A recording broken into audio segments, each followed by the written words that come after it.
All right, everyone. Steve Metrics here of No Debate Sports with your boy. DJ Triggs. And together we are No Debate Sports. Mixing it up this week on a Tuesday. Got a little busy on Monday. A lot of things going on. WrestleMania, men's college basketball championship. We even got a Bucks game going tonight. How about that, Triggs? Man, there's all types of stuff going on. I don't know what's going on. Except Exactly. all I know is that's no debate. That's no debate right there. You heard it first here, guys, from your boy, DJ Triggs. That's no debate. And we got a lot of stuff to talk about, especially with I even want to go as far back to Sunday and start with the women's game. That South Carolina-Iowa game gathered over 18 million views. That is mind-blowing and awesome and great to see it take off. Pretty amazing game. Yeah, I mean, we talked about it last week, I believe. Yeah. Where the women's game is picking up. You got some stars out there in this game like no other. Obviously, Caitlin Clark doing her thing, dropping 30 balls all over the place. Totally. Breaking the NCAA tournament record. Yep. Like, unbelievable stuff. I mean, she's a scoring machine. Absolutely. And I mean, it was definitely evident that South Carolina made sure to put on a defender on her that is definitely far more versatile and athletic than what LSU did with Haley Van Lith.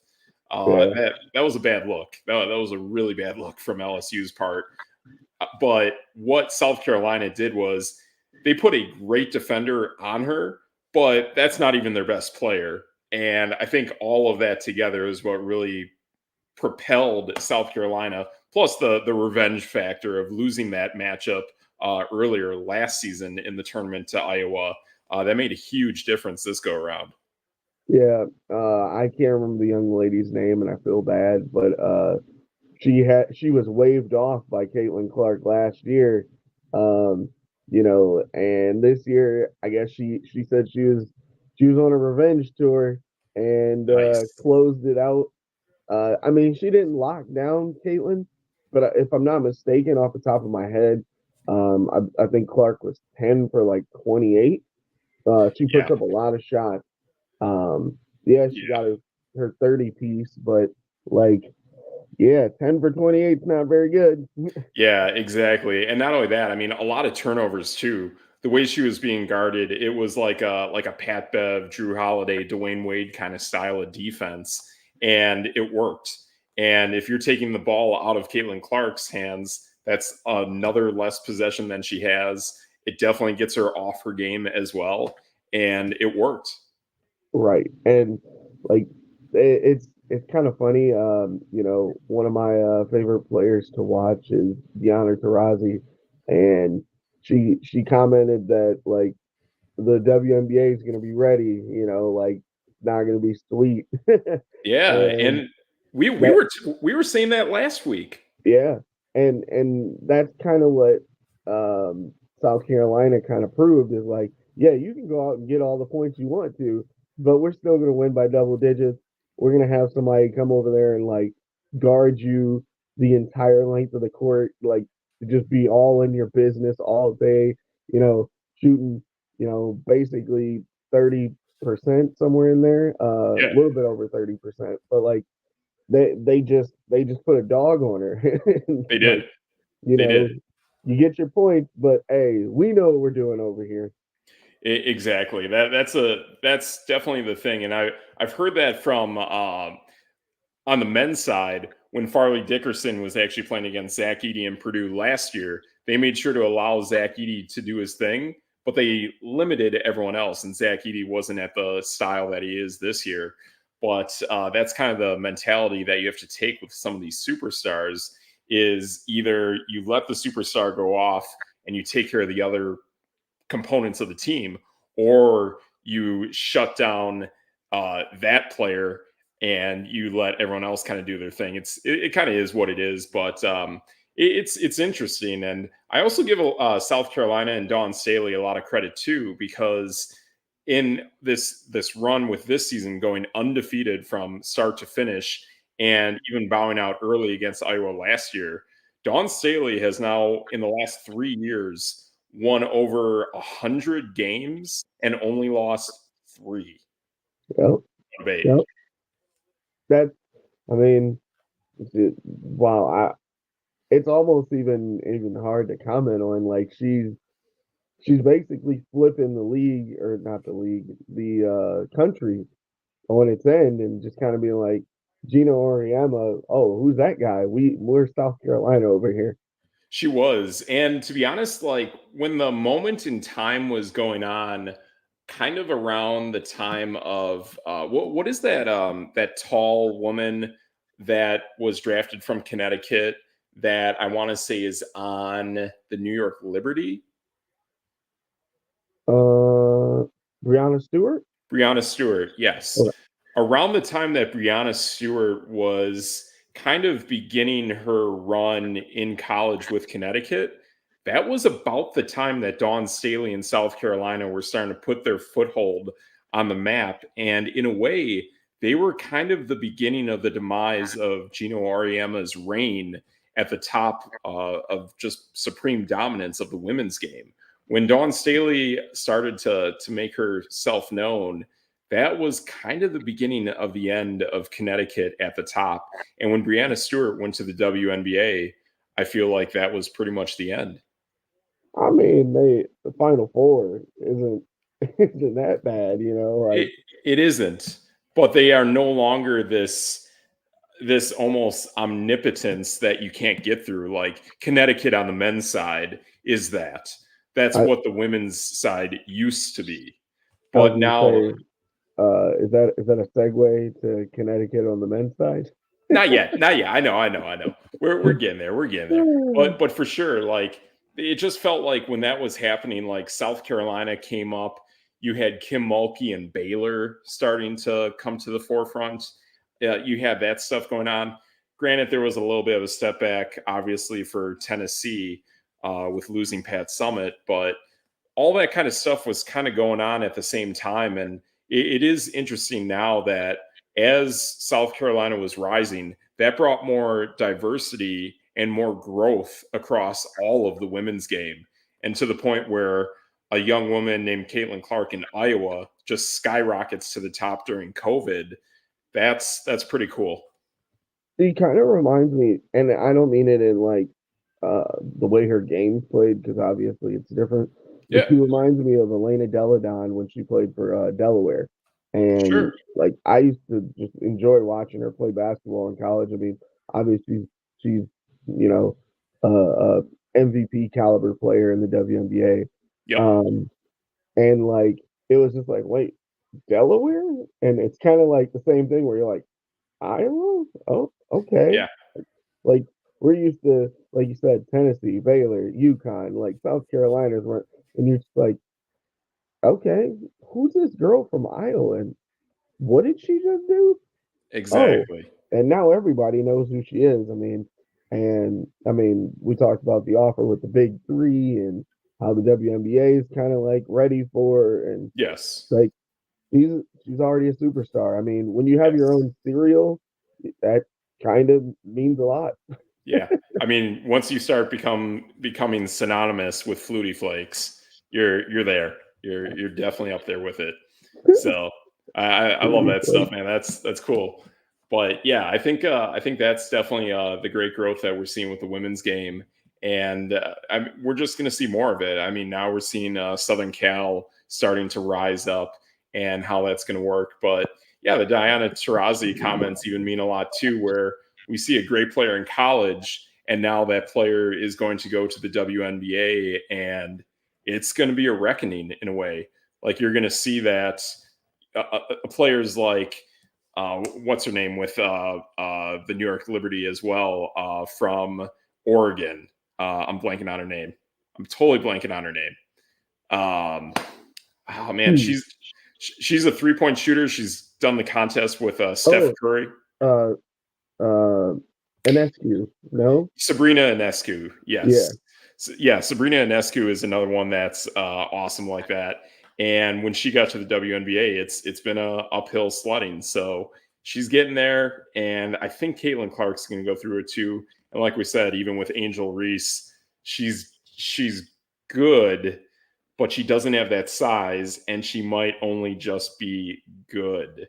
Is Mm-hmm. like not even really good. I think she'll just be good. I mean, we think of Candace Parker and Brianna Stewart Asia and Wilson. Asia Wilson. Yeah. Those are monsters, and even Elena Deladon. Those are Mm-hmm. monsters. Honestly, like when we look at that, it's just like you're going to be completely outsized and outskilled by these true professionals. Yeah, I'm kind of in the thought of, okay, I'm gonna give her the benefit of doubt. I'm not really sure she's gonna be a top 5 pick. I She's haven't not. really run through the WNBA draft prospects yet. Yeah. Obviously Clark going one. Um, but she's undersized if she's playing the 4, Yeah. and she can't really shoot if she's going for the 3. So like I kind of really don't know like where she can play. Hopefully, like I said, I'm gonna give her the benefit of the doubt. She can work on her game, turn into a little bit of a shooter, then and work on her foot speed. That's really a big problem. She's Right. not gonna be able to guard wings. And she's a little small for the paint for the bigs. Like, yeah, it's gonna be tough. Yeah, and I mean, looking at like kind of who's up there, I know after Caitlin Clark, it's more than likely looking at the tall woman from Stanford. I'm blanking on her name, but she is probably going to be the number 2 pick going to the LA Sparks. Hmm. And I Okay. have seen Angel Reese is definitely further back in that first round, like kind of around the 8-ish part Yeah, of the draft. that's So what I've been seeing too. yeah, yeah. So that's kind of what I've been hearing about, but I think that's where it's going to go. But I am with you on this. That I think it would be great actually for Caitlin Clark to take that big 3 money, and that really puts the women's game on a pedestal and says, hey, when there's a crazy generational player that comes into the league, maybe we should be getting them like $5 million up front like that. I know it's not like the NBA or other professional sports, but it's like you got to do something to get that juice going for those top overall picks. Yeah, that's now that's a segue I have to use for the men's game. Like women and the men, like you're getting this uh I don't even know how to say it, but this outside money, and for the men it's kind of ruining how they put basketball together. Yeah. And for the women, it's making it better to where now the women can actually get the money that they're looking for. Yep. Um, and for the men's side, you're not able to build these teams. I mean, look at Coach K, or not Coach K, Coach Cal leaving Kentucky and going to Arkansas of all places. Well, allegedly. Uh, Yeah. Right. and it's like, why would you leave this super system? Oh, guess what? You can't make these super teams anymore because everyone has the exact same resources. If I'm, XYZ team in the SEC, let's say Arkansas, and I want to spend a little bit of money, I can do that now, and I can do it legally instead Yes. of it's almost like free agency. Yes, Instead it of, is. behind the table kind of going, "Hey, maybe we can give you this much money. Oh, we have money set up for you. We can just give it to you. We have these Yes. boosters, and we'll say that, they have a business and you're going to be NIL on their business. Here's Yes. the money. Here you Yes. go." And Yep. Kentucky was, the number one. I think he was number 2 in the modern era of having first Recruits. round picks. Yeah. And it's like now everybody can do that. Like, Absolutely. and with the women, it's a bigger deal because now, we were talking about Caitlin Clark being sponsored by like Gatorade and having her own cereal in Iowa, and some places that enjoy her game, and I think Nike's, or is it Under Armour or Nike? Um, she's just got endorsements everywhere. Like, Yeah, there's always been like this Nike Gatorade connection, mhm, so I'm pretty sure she's got to be with Nike, is my yeah, guess. and As is Sabrina Ionescu. I've heard she's upwards to $5 million already without even Holy the big smokes! three. Yeah, she's she's coming in making so much money, and then even Angel Reese, we talked about her. She's got a ton of NIL money, Oh and wow! it's like she's a star outside of. I mean, think about it. She was in the uh Sports Illustrated swimsuit edition. That's a boost to your ego and your overall presence, and Right, um especially for NIL and stuff. And she'll totally. come in a top 10 pick, hopefully, She will. and Yeah. getting already buttloads of money.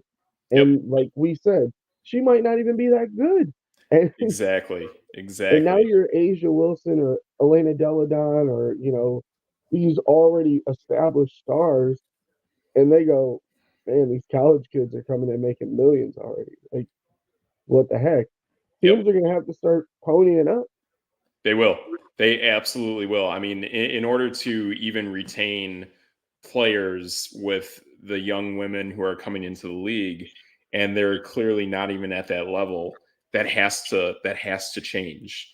And I think you're right. I mean, I think Angel Reese is up there. I know Cameron Brink, the woman from Stanford I talked about, There you go. she's already in New Balance commercials with Kawhi Leonard and the other New Balance athletes. But that's the thing too, is she'll be coming in with that big money, but then is she going to play up to the level of whoever the best player on the LA Sparks are? I don't Right. know. That that's the question. Um, like, yeah, I think NIL is becoming uh it's so weird. For the men's game, it's almost becoming a problem, and for the women's game, it's becoming the solution. Exactly. That's no debate. Boom. Exactly. So good stuff there. Yeah, I really like it. I kind of feel from the men's side with how this works, I feel like we might actually end up seeing the one and done almost like altered to possibly like a one and done with caveat if you hit certain criteria of X, Y, and Z. And I think it might change to like a two and done at least, or maybe even go to three and done, just like the NFL and the WNBA are. I think the one and done has to be for like someone super, super special. Uh, I don't know how that would be really defined, but I think that's kind of the only way to do it. But I mean, you look at Connecticut this year for winning it on the men's side, they returned a good amount of players, and especially their 7-footer they returned from last year's championship team. That's what it takes in order to really solidify your team and really have that dominant team again. And even though they didn't go that far, I mean, Florida Atlantic returned a ton of their players from last season to this year, and it translated. They were a top 64 team. Right. And like one of the issues I'm seeing with it is let's use, um the biggest elephant in the room, I guess, in Bronny James. The guy is he didn't really, I mean, of He course stinks. he had He's his not health a, issues. he does. Um and he probably wasn't up to speed when he got there, and once the training camps and stuff, like he was behind. Um and they weren't a good team. No, And he wasn't a good player on their team. He's no. solid, like he has his flashes, I guess. And he declared for the draft and the transfer portal. And it's like, I didn't even know that was an option. Right. Okay. Yeah. And with that name, he could possibly get drafted. I don't know. No idea. Yeah, he has. I mean, I think I see him being as effective as like Thanasis and Tentacumpo. Like that's really what we're dealing with here. You take that back. The Nasus is at least good on defense. Okay, there you go. There you go. I like that. But when I look at it, I mean, you can see a game towards the end of the season in the Pac-12. It might have been the Pac-12 tourney where it was Southern Cal against Wazoo and Washington State, and Southern Cal loses that game. And I think the second of all 11 players that played, the 10th best or the second least scoring player in that game for Southern Cal was Bronny James. And there was nothing wrong with him. He was fully healthy. I know he's had the heart ailment, and I wish him well on that for sure. But there was nothing that looked good on that stat line from him. It was just straight up bad. It was like 11 minutes and 2 points. Yeah. I mean, I he has athleticism. He's kind of long for his height. He's solid on defense, but like nothing else really jumps off the page. And to see him in the gym all the time, and that's how he got to Southern Cal, and he doesn't look as good as he should. Yeah, I mean that's pretty much it. And I mean, even look at the Buffalo Bills and like what they went through with Damar Hamlin. Like he really wasn't out there much. So when someone's out there with this, that's a real liability and it's a real life issue that should be taken seriously. So I just don't see anything really being progressive with a young player that you want to take that chance on. Obviously, all it is a token to get LeBron James. And from a personal standpoint, that's crap. You need to Yeah, be drafting Bronny James on the basis of how good Bronny James is, not to get the token of his father for 1 year and hope everything goes well. It's just not feasible. right. And yeah, it sucks to say, but if you're a GM in the league, you kind of have to try. Um, like to have LeBron on your team to sell those jerseys, or have that swan song on your team. Yeah. It's almost worth it, especially if you can get them at a discount.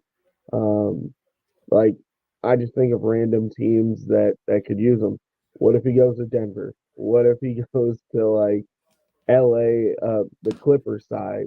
What if he goes to Philly? Like those are championship contenders already, and then you add a LeBron James just because you're at the back end of the first round, and you pick up Bronny. Yeah, it's really in all honesty, I just don't see it working. And I think it truly is a cash grab. And it'd be like I don't want to make the comparison, and obviously the Bucks are up and they're doing well. But to me, it is just like what the Bucks did with Damian Lillard. It is more of bringing in someone that you know is going to sell tickets, make revenue, make your superstar happy. But in the end, it doesn't really do much for your team in the long run. And yes, you need the time to win a championship, but you really need to have that sustainability. And I don't like seeing teams build themselves in a way that they can't. I mean, yes, you only have a few shots at winning a championship, but when you take away a defensive juggernaut in Drew Holiday and then another strong defensive piece in Grayson Allen, and you just load up on offense, come the playoffs, it catches up to you. Well, all right. See, I do this Bucks battle all the time with people. So I'm ready to throw them up here. Um, the only issue the Bucks are having, and most people aren't seeing it, is health. Yes. Dame has missed a bunch of games lately. Giannis has missed a couple. Chris Middleton just comes back, knocks a tooth out, has a face Yeah. or mouth contusion or trauma, or I have no idea what they called it. And Yes. it's like they were look at that game. Perfect example. They were running up the score on New York. Middleton goes down and they lose the lead and lose by 10. And Like, there was no Damian Lillard in that game either? no, he was there. He was there. Oh. They were running New York out of the gym, Mm, and then Middleton went out. And mm. it's like, I know it sounds strange, but if you take the third best player off of any team in the NBA, they're kind of SOL. Yeah, you're in Especially if trouble. it's especially if it's your playmaker, which sounds Yes. weird, but Chris Middleton has become a great playmaker when he and Dame are on the floor at the same time. Nice. That's cool. And it's kind of strange because you go, oh well, Dame is a point guard.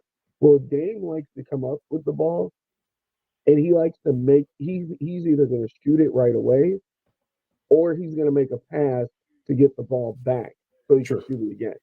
And And yeah, there definitely has been a significant change too in the style of play by both Giannis and Dame Lillard on defense mhm. since Doc Rivers has become the head coach. That has changed. That is a definite thing.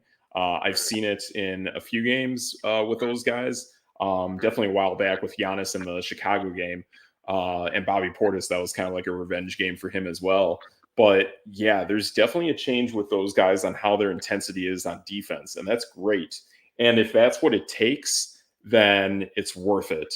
But to think that you can just give up on defense and go all in on offense for any team in any sport is totally the wrong call. Defenses win championships in pretty much every sport. And even I've heard on the women's game too, and this is definitely translatable to men's basketball, that defense wins championships, but making your rebounds, those win games. You know what's funny? My camera just moved. Oh no. Oh no. Oh, okay. Now you look good. There you go. There you go. I actually just heard this from uh where did I hear it? I want to give someone their due, but um it was offense sells tickets, defense wins games, Yes. and rebounds win championships. Yes, that's what I heard. It was the women on ESPN that Andrea Carter and the woman that plays, I want to say for the LA Sparks. She has a very long, awesome name. I'm blanking on her name, but you are spot Right. on. It's in my That's what brain. we heard. She has a sister that's older, and I can't think of it right now. Oh, okay. But they were spot on. But yeah, that and that's how it works. And do the Bucks rebound very well? They're okay. Do they play defense? They're starting to get better at defense. Yeah, they are.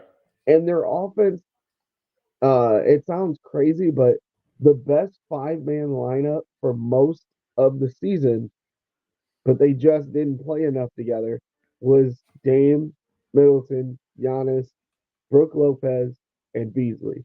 And Yes. it's like we haven't seen that starting lineup most of the season. Yeah. And tonight it is possible, but they chose Pat Bev over Beasley, and that's fine. Hey, Pat Bev has been balling. Absolutely. And that's that and defensive prowess that you want. mhm. and and it's interchangeable, which is great because if you need some offense against a team, Beasley's a spark. Like he was leading the league in 3-point percentage for a long time. Uh, but then Pat Bev can also shoot. He can facilitate, and he's going to be your dog on defense. Yep. The one guy that's kind of disappointing me is Jay Crowder. Man, yeah, and I've always liked that guy. Maybe the years are starting to add up on the guy. Maybe I mean it's been quite a while since honestly we last saw him from Marquette with Jimmy Butler, and he went from team to team to team and was just this sharp shooting, stealing kind of assassin for whatever team he was on. I saw him probably I saw him probably 4 years ago when he was on the Utah Jazz with Donovan Mitchell and Rudy Gobert, and it was insane. That was a Mhm. great, great team that I saw the Bucks win against. And yeah, he goes from there. Then he goes to Miami. I don't know if he won a championship or if he was in the finals with that team, but he's there. And then he goes to Phoenix and plays Milwaukee in the championship, loses, and then ends up joining Milwaukee. Yeah, there was a lot of second round picks sent for him. Yeah. And He's just kind of, I don't want to say a shell of himself, but he seems like he's unsure what he's supposed to do, um, which kind of sucks because when you're a professional athlete or even a college athlete or an athlete at any level, I guess, you don't really want to think. You just want to No. go. And Yes. the faster you can play because you're not thinking, the better you play. He sometimes he just kind of flows down the court and just sits in the corner and you're just kind of like, oh, I guess if I need him, I'll pass him the ball. But Yeah. he's not really making any splash plays on defense. You're just kind of like, oh, Jay Crowder's out there. Okay, that's cool. Yeah, and ironically, I've heard that in other things. I actually heard it yesterday. I was catching up on totally different lane, but I heard that on American Idol last night as well, where one of the performers they were performing in Maui in Hawaii. It's the best part of their series. Whenever they go to Hawaii, those performances are dope. And Nice. someone brought that up to one of the performers where they could tell that that performer was thinking about what they were doing on stage as opposed to just doing it and going with the flow. And that's exactly what you're talking about with Jamison Crowder. Yeah. Uh, it sucks to say, but they maybe tried to ring chase and, you know, maybe just doesn't fit. Yeah. Yeah, I think so. I think it'll either end up being some kind of deal or you end up letting him walk at some point, probably after the season. But I think you're spot on with Jamison Crowder that right now at this point it's just not working. And that happens. Yeah, like it's kind of weird. I don't know. The NBA is in a weird spot for me, especially this like postseason. Yes. I was kind of going through the Bucks and like the Eastern Conference, and it's like, okay, what teams is anyone afraid of? You could say Boston, but they kind of have their holes. They've won a lot of regular season games, but like I have a does that team. does that change in the playoffs? Like when teams start getting a little bit Yes. up. Um, I do have a team that I think could be a potential problem for anyone just because they do have a good amount of star power, but they have okay, legit toughness. And I think they will put you through a bludgeoning and you'll come out on the other side of a blender, regardless if you win or lose this series. I also put a few shekels on this team to win the East if it is not the Milwaukee Bucks and if it is not the Boston Celtics. And okay. that team, the New York Knicks. See, that was actually going to be the next team I was going to list. Yep. I don't believe in them either because Julius Randle's not there, I and agree. he's gone for the rest of the season. Yeah. OG Ananobi just came back from an injury. Yep. Um, I do Brunson's like pretty awesome. yeah, I do like the moves they made for Bogdanovich and Burks Sure. from Detroit, but like Isaiah Hartenstein is he's there, really It's a good hedge. rebounder. It's literally a hedge. I literally feel it will be either Boston or Milwaukee, but I just feel like New York has that toughness Yeah, where could they win 2 rounds and make it to the Eastern Conference Finals? Yeah. Yeah, I think they could. and then then you just go through the rest, and it's like um Philadelphia's got Joel Embiid just came back, so But that that meniscus, I'm telling you, a yeah, meniscus is I don't really like that. bad. Is Right. really bad. And Maxi's been missing a lot of He's games lately. he's awesome, but he's not going to carry it on him by himself. Right. And we noticed that when Embiid was down, like Kelly Oubre was kind of like the man going forward. And Yeah. Tobias Harris is kind of like hit or miss.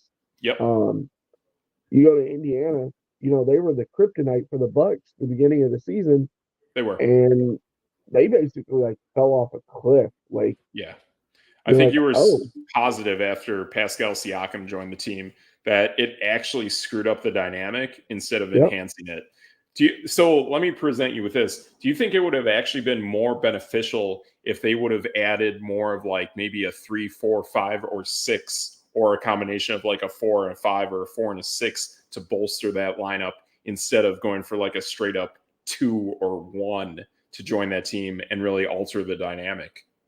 I think if they would have got OG, why can't I say his name right That's now? a tough name, OG Anunoby. I Right. love those OG names, dude. Anunoby. That's why I love sports, is because of all the difficult names, like the Kabir and Akbar Baja Biamila. Dude, I will live on those guys. And all of nowadays, what we're seeing are and my Raiders too. So you got Gabar, I have Akbar, and seeing all these like Eastern European names show up, and my last name, even though you see metrics, I have a different name that actually is Eastern European. And I love seeing those names and knowing how to pronounce them, and the African names and the Hispanic names. That's probably my favorite part about sports, is all these crazy, crazy names that people are like, I don't even know how to say it. And I'm like, oh, I know that like the back of my hand. That's no debate. Giannis Antetokounmpo. Boom. Reek. Love it. But, yeah, like if they would have got OG, I actually think that would have been better, because their guard play, especially once they got rid of Buddy Hield, their guard play is kind of a bunch of like microwave players. And I can't think of anyone off the top of my head for some reason. But sure. Like their shooting and their guard play is kind of weird. Right. And their fours, like Pascal Siakam's not a dominant like big guy. He's not. No, he's more of a Bobby Portis kind of style player. Yeah. And he's not Bam Adebayo. Right. I agree. And Miles Turner is kind of the same way, where he's a great defender, help side, but like one-on-one, he's not going to give you a bunch of points. He's not going to stop someone like Giannis or Joel Embiid, because he's kind of undersized a little bit. Right. Even a Brook Lopez can take him to the paint and just kind of punish him. Right. So then you go to like Miami, and it's like Miami has been dealing with Tyler Hero being hurt. Jimmy Butler's been in and out. Bam they lost the guy to the Lakers. They lost the guy to the Lakers. Oh, yeah. Yeah. The guard. Yeah, he's a guard. But he matters. I mean, he was just as good as Tyler Hero at sharpshooting. He really was. Agreed. He's got a Caleb Martin. There we go. Caleb Martin, absolutely. And I was about to say he has a brother for Charlotte.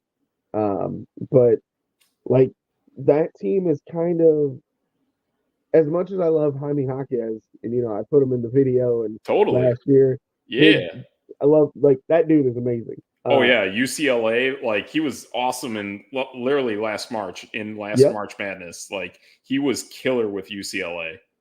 And they have so many like solid players where it's like they don't have enough time for all of those guys. I mean, look at Kyle Lowry getting moved, like basically for no reason. Yeah. And it's like I don't really fear them.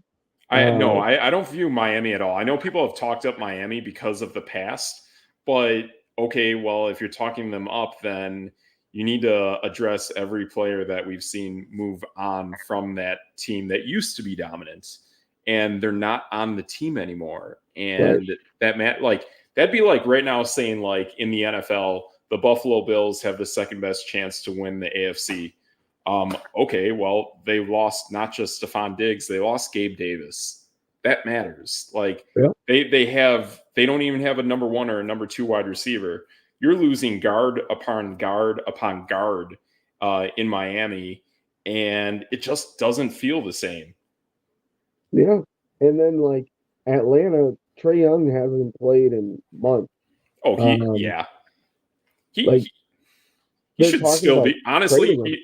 He almost should have he should be coming into the NBA now. He should have stayed in college for the last 3 years on top of this. He has so not been ready for today's NBA. It's shocking. Like I think he's really screwed up his career. Yeah, he's just a scorer. I mean, yeah, that's going to get you a lot of money shooting threes and putting up points.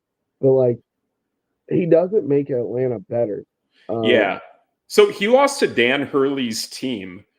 And Dan Hurley just won the championship with Connecticut, except Dan Hurley wasn't coaching Connecticut. Dan Hurley was coaching Rhode Island. Wow. That's the team that Trae Young lost to at Oklahoma.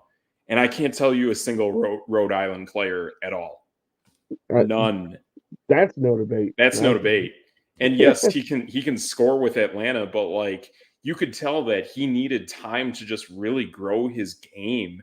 And it would have done him so much good to do so. Like when Steph Curry was at Davidson, he grew a little bit. He spent multiple years at Davidson to grow into what he did to pull off those upsets against Wisconsin, Georgetown, and Gonzaga because he had that time the years before to learn and grow.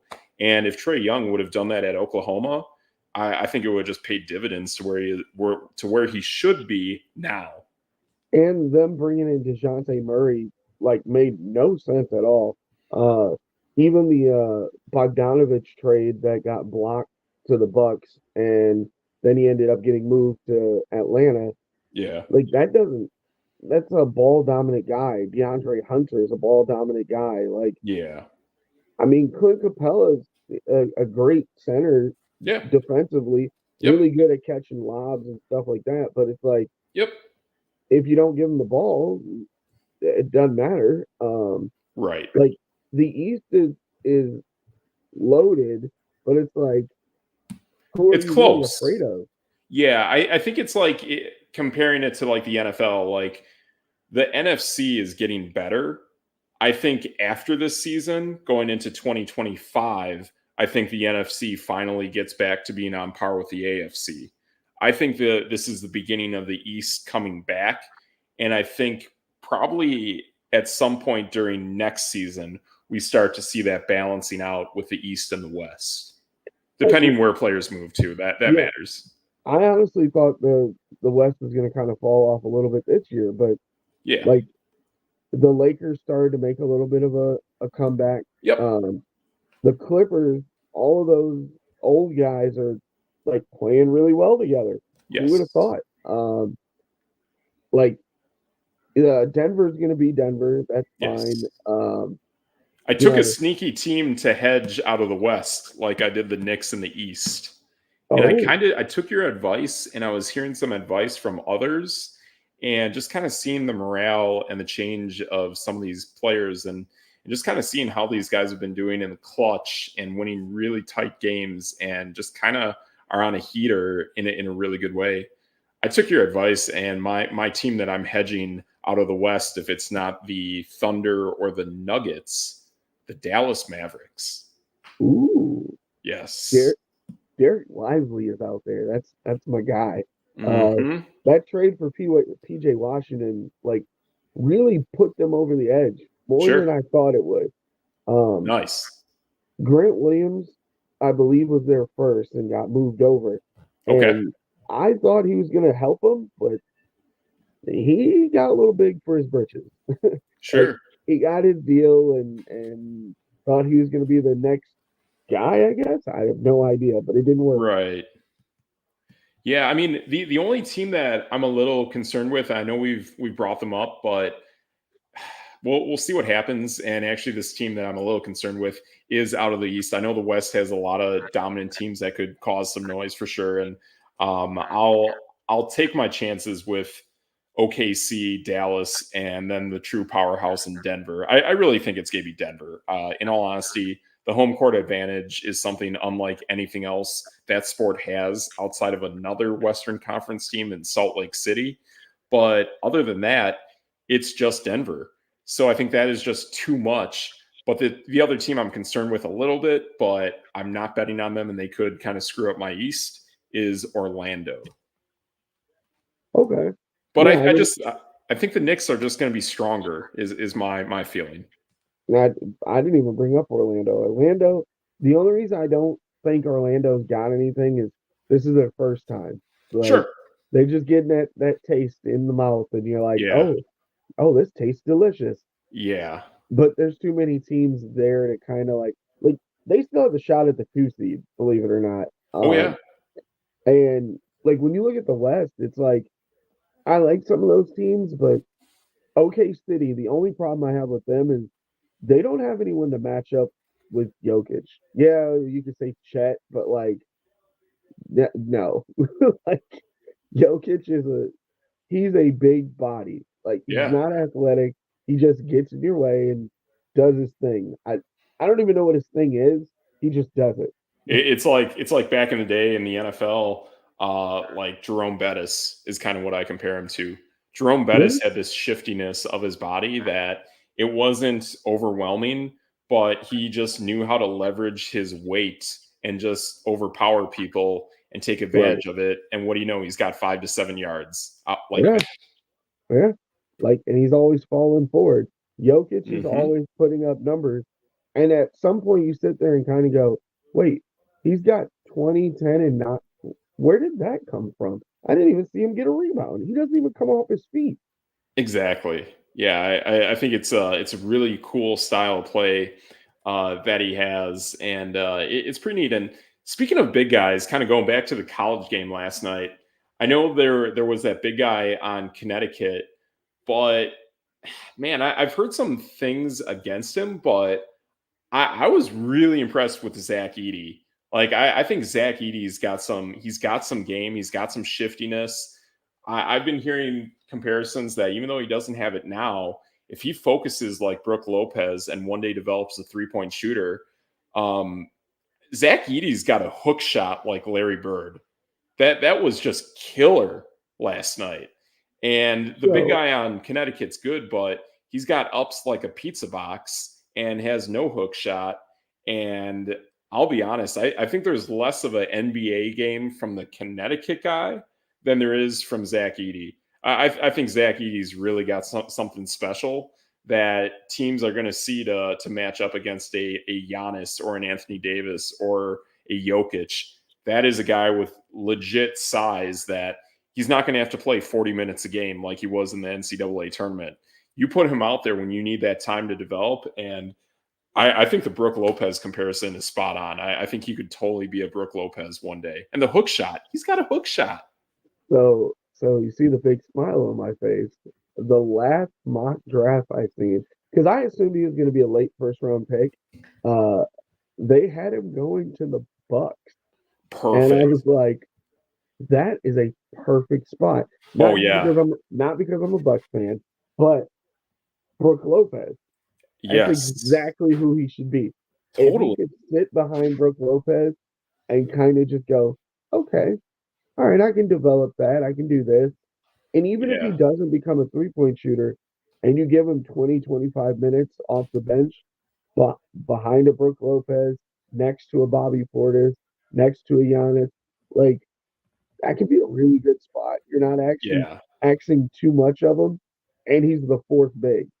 Right. And honestly, I think whatever team or city he goes to, I think the fans are going to love him. He's got a really cool personality. Just seeing another big guy like that, I think people are going to be super excited for.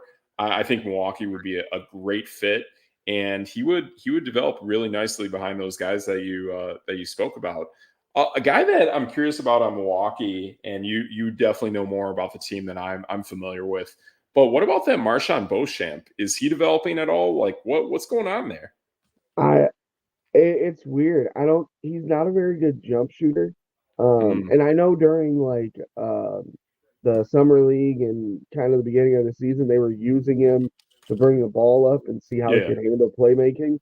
Well, then when you bring in Dame and you have Beasley shooting, you bring in Pat Bev. AJ Green is like a flamethrower, which I was so excited when I saw him in the G League, and sure, now he's like letting them fly. nice. Um, Beauchamp plays. He's gonna have to play behind Giannis or Middleton or whatever other guy you want to throw at the three Yeah, and the four, like Bobby Portis. There's really no space for him. yep, Um, and I know they've even moved Pat Connaughton, and he's been being all over the place. And it's like, well, where do you throw the kid? Uh, right. Yeah, I think you're spot on that. You're running out of spaces for these guys as opposed to G leaguers and other journeymen who have shown up who are playing like their lives are on the line and they're just yeah, flat out playing better. yeah, and like that's kind of the issue is like the Bucks really don't have a backup big except Bobby Portis, and that's Yep. the only one they play. Yep. Yeah. Spot on, man. That's exactly kind of how that Milwaukee Bucks roster is developing. And eventually your rosters take on a life of their own and develop like you see here. And other players of the past, like the Pat Connaughtons or the Jay Crowders of the world, or the Marshawn Beauchamp, who you thought is your future, are not. And you have to move on. Yeah.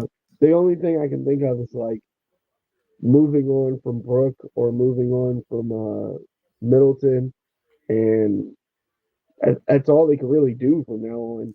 Yeah, it's just not happening. I think you gotta reset the deck, kind of like teams do at certain positions in the NFL, and probably draft again another young guy that you think could be some kind of future, as opposed to one of those players at some point. And hopefully, by the time they develop 3 years from now, that's when you move on from those players of Portis or Lopez or Middleton. I think that's kind of what you're thinking of at that point. Oh, I want to move Middleton as fast as possible. I Right. wish we could have got him moved instead of Drew Holiday, but Oh, like totally. he's been hurt for a couple years now, and Yeah. like yeah, he made max money at one point, and 30 plus million, I think it is at now, Yeah. isn't really that much, but like I kind of want a guy that actually plays, you know? Yeah. The moment I saw the notification that Dame Lillard was a Milwaukee Buck, I knew right then and there that it would either cost us Chris Middleton or Drew Holiday. And I was hoping it would be Chris Middleton, and it wasn't. And that was gut wrenching that day. Yeah, yeah. Because it's easier to find a 3 and D like cheap Yep. wing than Yep. it is to find an actual like one or two. The Bucks have been looking for a two guard for like basically 20 years. Since Ray Allen. I would say more Michael Redd, but like, yeah, Yeah. pretty close. Yeah. So yeah, that's kind of where it's at now. I've been taking glimpses at the Bucks game here and there. It looks like they are still hovering around being up 20 on the Celtics, with a team that is minus Porzingis and minus one other player. I'm blanking on, but I I'm not actually watching it right now. I'm kind of just bouncing all over the place. there Um, you go, there you go. Middleton's not playing, I'm assuming. That I'm not 100% sure on. I'm not sure if Middleton's in this game or not, but I want to say no. He is. He is. The Oh, Bucks he's are at back. full. Yeah, the Bucks are 100% at full strength for this game. The Celtics are not. There's no Yeah, Porzingis, and there's one other role player who I'm blanking on who is not in this game for Boston. That's significant. It's a legit player. So I think that stuff definitely kind of matters. But it's a good look for Milwaukee. I give them a lot of credit. So it's Al Horford. Yeah, yeah, good call there, James. So yeah, it's Horford and Porzingis, and those are two pretty important bona fide pieces for the Celtics. I saw something for March Madness, and it was pretty crazy that there's something like there were three players from a while ago that were on a certain team and that are still or that became NBA players. And I saw Al Horford's name. And this was from the draft of 2007. So literally Al Horford's been a NBA professional for 17 years. That's amazing. yeah. Wasn't he on that Florida back to back championship team? Yes, that was it. The Florida back-to-back championship team. That is it. Yep. Man, that team, like if you look back at it, the defenders they sent, wasn't it Oh, like Corey Brewer, Joakim Noah, Al Horford? Like that is yes. ridiculous. Yeah, and honestly, like not until like kind of the Lonzo Ball era that kind of just happened. I mean, back when it was Derrick Rose and Joakim Noah, that was a legit Chicago Bulls team. Luol Deng, Yep. man, like I that team was as close to a championship as they could be Yep. before Rose got hurt. Exactly. Yeah, that's exactly how it went down. Real bummer, but really cool to see that stat and think that, yeah, I mean, that was cool Joakim Noah, and very likable, awesome guy. And then Al Horford, who is literally still in the league and is a very critical component to the Boston Celtics 17 years later. That's awesome. He's like the perfect role player. Like he doesn't Yes. do extra stuff. He doesn't Yes. demand the ball. He just plays D, shoots threes, and runs up and down the court for 20 minutes. Yeah. Yeah, it's really cool seeing what that guy does. And at first, when he first joined the Celtics, I wasn't too gung-ho about it. I didn't like it. I think it was basically, I think their decision at that time, I want to say, was to bring him in and let go of Kyrie Irving. Does that sound about right? No, I think he's been there longer than that. Or was it, no, my bad. It was bringing him and getting rid of the white guy from Butler, Oh, Gordon Hayward. Yeah. Gordon Hayward. Yeah. Is I, Gordon I think Hayward that still in might the be right. league? What happened to the guy? So he got injured for a long time. Yeah. I want to say he's with. The Hornets? No, he got moved. Oh. Uh, is it the Thunder? He's on an actual like solid team. Oh, okay. I wonder if Boy, I if can. he's on the Thunder, that would be very interesting. Let's see if I That can makes check me really like quick. my Thunder pick even a little bit more. Boom. Second. Yeah, he's on the Thunder. Wow. Okay. That's cool. I mean, if he's healthy and ready to go for the postseason, that might be something. Yeah, he's been playing a lot lately. I think he's averaging like maybe like 10 points a game or That's something like solid. that. Yeah, that's fine for a role player coming off the bench. 10 points is totally legit. Wonder if I can find the trade. It might have been a buyout. Oh no, he was traded to the Thunder for Davis Bertans, Trey Mann, uh, and a couple second round picks. Okay, Yeah, he's been there nice. since February 22nd. Gotcha. Yeah, I saw about 4 days ago. Looks like he had about 13 minutes and 7 points against the Indiana Pacers. So yeah, it's kind of about the stat line that he's getting these days.